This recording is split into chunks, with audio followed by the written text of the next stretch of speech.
ये कहानी है ओलिवर सेकेंडरी स्कूल की। एक दिन रिसेस में 10th क्लास के स्टूडेंट्स कुछ बात कर रहे थे। तुम में से किसी को ये स्कूल की पिछली वाली बिल्डिंग के बारे में कुछ पता है क्या? तुम्हें नहीं पता? स्कूल की पिछली वाली बिल्डिंग हॉन्टेड है। कहते हैं उस बिल्डिंग के पहले वहाँ एक कब्रिस्तान था और रात को उन्हीं कब्रिस्तान के लोगों की आत्मा वहाँ आ जाती है। आज रात को फिर हम भी वहाँ पे चलें? और वो सभी दोस्त रात को उस बिल्डिंग में जाने का सोचते हैं। रात को वो तीनों दोस्त उसी बिल्डिंग के सामने मिलते हैं और वो स्कूल के पीछे वाले दरवाजे से स्कूल के अंदर चले जाते हैं। कॉरिडोर में बहुत ज़्यादा अंधेरा था। तभी उन्हें एक क्लासरूम में से बहुत अजीब सी आवाज़ आती है। दरवाज़ा खोलकर देखने पर क्लास में एक औरत थी। You can't steal my pen. वो तीनों वहाँ से भागकर कॉरिडोर के वॉशरूम के अंदर चले जाते हैं। सिया, ये सब तुम्हारी वजह से हुआ। तुम्हें ही आना था ना यहाँ पे। यार, इसमें मेरी क्या गलती है? मुझे क्या पता था कि ऐसा होगा। ये लाइट्स को क्या हो रहा है? और वॉशरूम का दरवाज़ा अपने आप खुल जाता है। Don't be scared. I just want to play a game with you. भागो भागो यहाँ से। Hey, don't you run away. Please stay. भागते समय सिया को कॉरिडोर में एक फुटबॉल नजर आती है। सिया, तुम वहाँ क्या कर रही हो? जल्दी चलो। वो तीनों सीढ़ियों से नीचे भाग जाते हैं। अब हम कैसे बचेंगे? ये फुटबॉल कहाँ से आई? ये तो वही फुटबॉल है जो मैंने अभी ऊपर देखी थी। सिया, हमें पता है यहाँ भूत है, पर तुम अभी मजाक तो मत करो। कुछ तो गड़बड़ है, हमें यहाँ से चलना चाहिए। हमें सिया की बात मान लेनी चाहिए। और वो बुरा साया राघव को अपने साथ ले जाता है, जिसे देखकर मयंक और सिया वहीं बेहोश हो जाते हैं। अगली सुबह स्कूल बेल की आवाज़ सुनकर मयंक और सिया को होश आता है। जहाँ एक और सभी बच्चे क्लासेस अटेंड करने के लिए जा रहे थे, तो दूसरी ओर वो दोनों अपने घर की तरफ डरते हुए भाग रहे थे। घर पहुंचकर सिया की मम्मी उसे बताती है कि सिया बेटा, वो राघव का फोन आया था। कल रात को उसे बहुत बुखार था, इसीलिए वो तुम्हारे साथ नहीं आ पाया। तो जो कल रात को हमारे साथ था वो कौन था?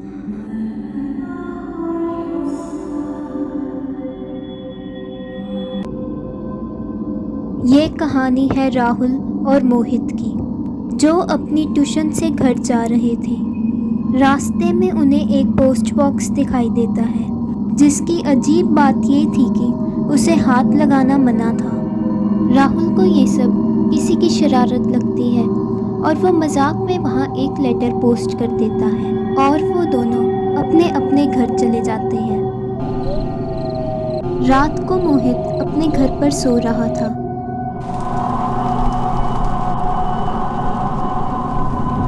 उसकी नींद तूफान की आवाज़ सुनकर खुलती है।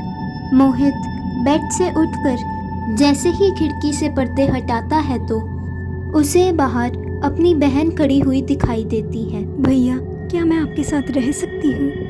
मोहित अपनी बहन को देखकर हैरान हो जाता है और उसे वही पोस्ट बॉक्स की लेटर याद आती है। वो लेटर तो मैंने अपनी बहन को लिखी थी।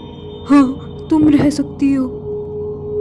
मोहित का जवाब सुनकर वो वहाँ से गायब हो जाती है। ऐसा नहीं हो सकता, मेरी बहन तो मर चुकी है। मैं राहुल से फोन कर कर पूछता हूँ।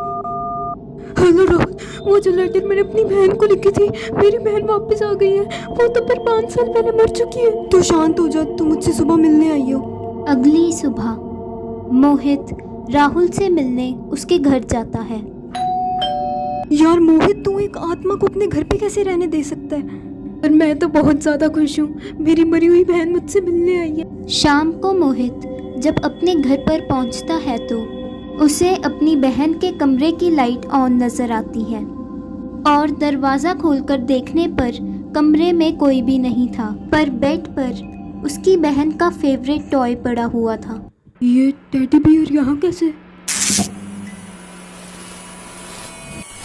चीख की आवाज़ सुनकर मोहित बाहर की तरफ भागता है।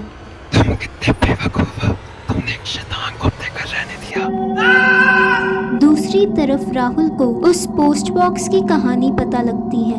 1985 में किसी ने उस पोस्ट बॉक्स पर काला जादू कर दिया था और तब से उस पोस्ट बॉक्स को हाथ लगाना मना था। पर मोहित ने वहां लेटर पोस्ट कर कर एक शैतान को आज़ाद कर दिया। अब मैं मोहित की जान को कैसे बचाऊं? उसे फोन करके पूछता हूँ। यार मोहित तो फोन ही नहीं उठा रहा। मोहित अपने घर पर उस शैतान से अपनी जान बचा रहा था। राहुल जल्दी से पास के मंदिर में जाता है और वहाँ के पंडित को सारी कहानी सुनाता है। उस शैतान से बचने का एक ही तरीका है, तुम्हें उस लेटर को जलाना होगा। राहुल उस पोस्ट बॉक्स की तरफ निकल पड़ता है। दरवाजा खोलो भैया, दरवाजा खोलो भैया। दरवाजा खुल गया भैया। ठीक है, अब हम लोग हाइड एंड सीक खेलते हैं। 1 2 3 4। मोहित की लेटर अभी भी यही होगी। ये रही वो लेटर, मुझे इसे जल्दी से जलाना होगा। और मैंने आपको ढूंढ लिया।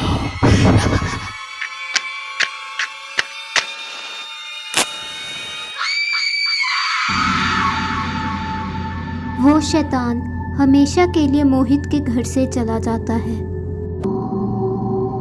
ये कहानी है क्रिस्टल की, जो टाउन की सबसे खूबसूरत लड़की थी और जब भी वो शीशे के सामने खड़ती थी तो वो यही बोलती थी कि इस टाउन में मेरे से ज़्यादा खूबसूरत तो कोई भी नहीं है। कुछ समय बाद उसे एंड्रू नाम के लड़के से प्यार हो जाता है और वो दोनों शादी कर लेते हैं। क्रिस्टल अपनी ज़िंदगी से बहुत खुश थी, पर 5 साल बाद ये मुझे क्या हो गया? अब तो मैं बिल्कुल भी खूबसूरत नहीं रही। क्रिस्टल को लगने लगा था कि उसकी खूबसूरती दिन ब दिन कम होती जा रही है, जिस वजह से वो बहुत परेशान थी और यही सोचकर वो रात को सो भी नहीं पाती थी। वो बस शीशे के सामने खड़कर रोती रहती थी। क्रिस्टल का ये बिहेवियर एंड्रू को बिल्कुल भी अच्छा नहीं लग रहा था। क्रिस्टल, ये क्या हो गया? ये तुमने अपनी क्या हालत बना दी है? हर वक्त खूबसूरती खूबसूरती। क्या क्या तुम भी यही कह रहे हो? क्या मैं खूबसूरत नहीं रही क्या? क्रिस्टल बस, अब मैं तुम्हारे साथ और नहीं रह सकता। तुम पागल हो चुकी हो। और गुस्से में एंड्रू भी क्रिस्टल को छोड़कर चला जाता है, जिस वजह से क्रिस्टल की हालत और भी खराब होने लगी थी। कोई नहीं रहा मेरे साथ, किसी को भी नहीं रहना मेरे साथ। मैं खूबसूरत ही नहीं हूँ। मैं सबसे बदला लूँगी, एक दिन मैं सबसे बदला लूँगी ज़रूर। और क्रिस्टल सुसाइड कर लेती है। 10 साल बाद सिया, जो अपने मॉडल बनने का सपना पूरा करने के लिए एक बड़े शहर में आई थी और वो एक अपार्टमेंट में शिफ्ट हो जाती है। रात को जब सिया अपने काम से घर लौट रही थी, तभी अचानक बारिश शुरू हो जाती है, जिससे बचने के लिए वो एक पास की दुकान में चली जाती है। यार अभी बारिश को भी अभी शुरू होना था। चलो अब मैं यहाँ पे आ ही गई हूँ तो कुछ ना कुछ ले ही लेती हूँ। जब सिया शॉप को अंदर से देख ही रही थी, तभी उसे एक अजीब सी आवाज़ सुनाई देती है।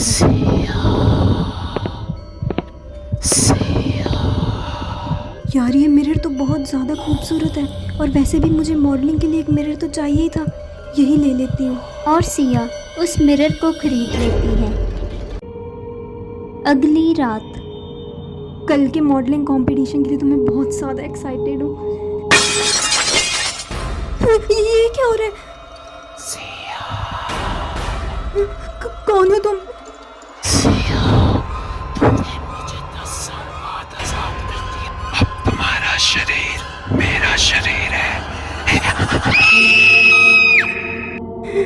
कितना डरावना सपना था ये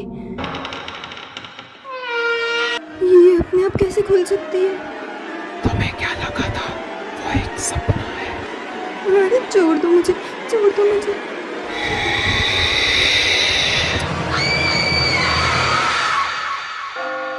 और सिया पोजेस्ड हो जाती है।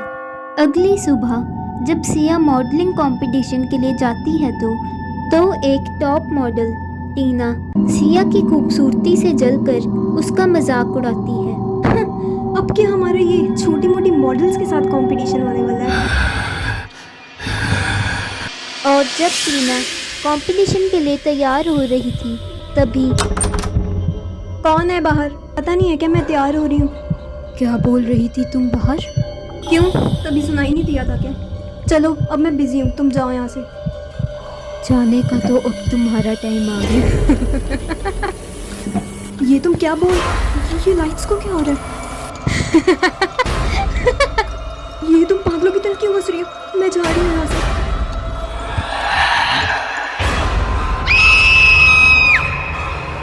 मुझसे खूबसूरत कोई भी नहीं हो सकता।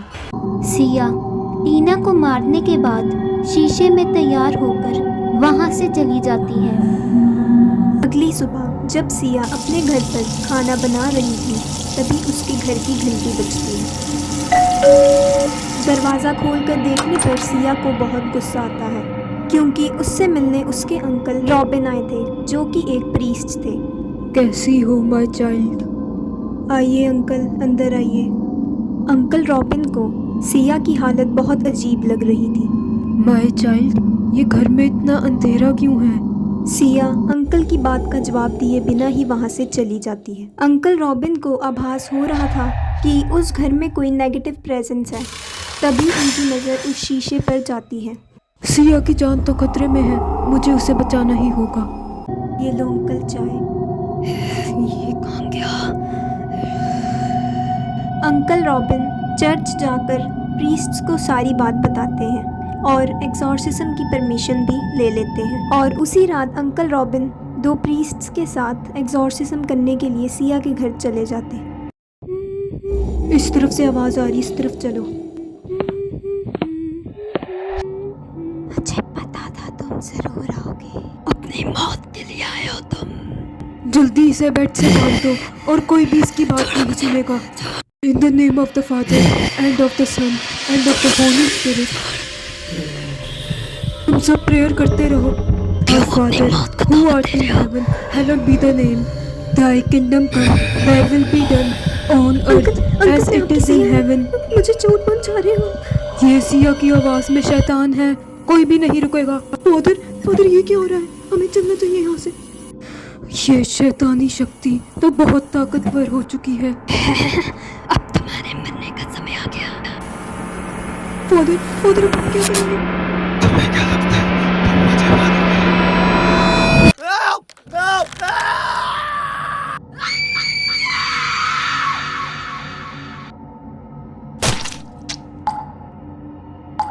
और उस रात लीज़ा की आत्मा किसी को भी नहीं छोड़ती और पुलिस के बहुत ढूंढने के बाद भी सिया का कुछ भी पता नहीं लग सका।